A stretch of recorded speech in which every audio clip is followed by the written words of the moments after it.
翰一书与约翰福音在文体上颇相似，因此可能是来自于同一个作者。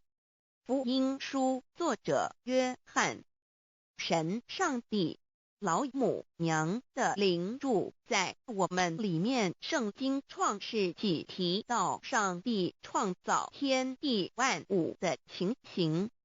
创造人时，耶和华神用地上的尘土造人，将生气吹在他的孔里，他就成了有灵的活人。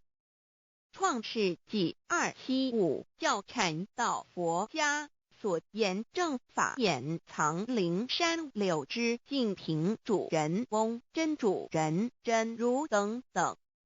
儒家所言大学之道三人之行天命等等。道家所言古神葫芦玄牝众妙之门等等。回教所言阿米木亮木米木回回之地等等。基督教言十字架用火